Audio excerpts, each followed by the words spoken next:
কিয়ামতের আগে আগে আরো কিছু মানুষকে আল্লাহ পাক কিন্তু শূকর এবং বানরে পরিণত করবেন। এই হাদিসটা কি জানেন? হাদিসটা শুনে রাখেন, এটা আখিরুজ জামান বা কিয়ামতের আলামত সংক্রান্ত হাদিসগুলোর মধ্যে পাবেন।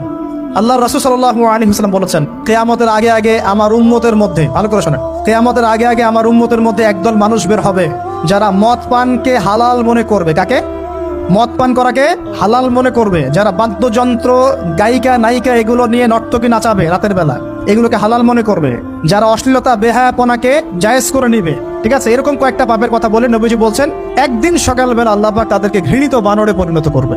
এটা হবে সামনে, কখন কিভাবে হবে আল্লাহ ভালো জানেন। এবার আমি কনসেপ্টে চলে আসি। এই যে পৃথিবীতে নেমে আসলাম, তাহলে আমরা কোত্থেকে আসছি ভাই? আমরা কি পৃথিবীর অধিবাসী ছিলাম? আমরা জান্নাতে ছিলাম, ওখান থেকে আল্লাহ পাক পাঠিয়েছে। এবার পৃথিবীতে এসে আদম আলাইহিস সালামের যুগে খুব একটা দুর্ঘটনা ঘটে নাই, একটা ঘটেছে। কয়টা? একটা। ভাই হাবিলের কোরবানি কবুল হয়, কাবিলের অন্তর্দাহ হয়, জ্বালা হয়। কেন হাবিলেরটা কবুল হবে, কাবিলের কেন হচ্ছে না? এই হিংসার বশবর্তী হয়ে কাবিল হাবিলকে হত্যা করে ফেল। হত্যা করে লাশটা দাফন করার পদ্ধতিও তার জানা ছিল না। আল্লাহ কাককে পাঠালেন, কাককে দেখে সে শিখলো। প্রথম দুর্ঘটনা হচ্ছে হাবিল কাবিলের দুর্ঘটনা। বলে রাখি, আজকেও নিজের ভাইয়ের বেশে বহু কাবিল মুসলিম সমাজের মধ্যে ঘুরে বেড়ায়। নিজের ভাইয়ের লেবাসে, পোশাকে, সুরতেই বহু কাবিল এখনো কিন্তু মুসলিম সমাজে ঘুরে বেড়ায়। তো আমরা কাবিলদেরকে কাবিলের পরিণতি সম্পর্কে সচেতন করতে চাই। হাবিল বলেছিল, তুমি যদি আমাকে মারতে আসো, আমি তোমাকে মারার জন্য হাত বাড়াবো না। হাবিল জান্নাতে যাবে আর কাবিল জাহান্নামে যাবে। কেন কাবিল জাহান্নামে যাবে? নবীজি বলেছেন, পৃথিবীর প্রথম হত্যাকাণ্ড সংগঠিত করেছে কাবিল।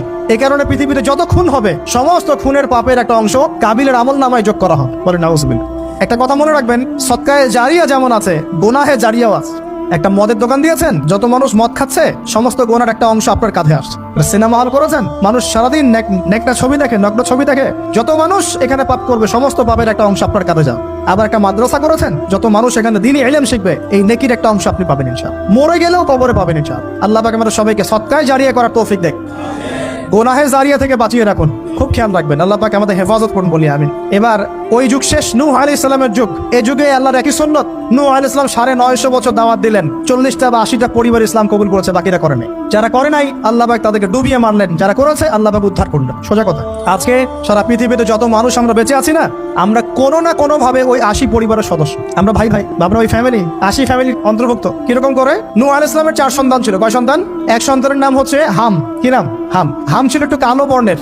হামকে দিয়ে আফ্রিকার কন্টিনেন্টে যত মানুষ দেখছেন ব্ল্যাক স্কিনের, কালো স্কিন, এরা সবাই হামের বংশধর।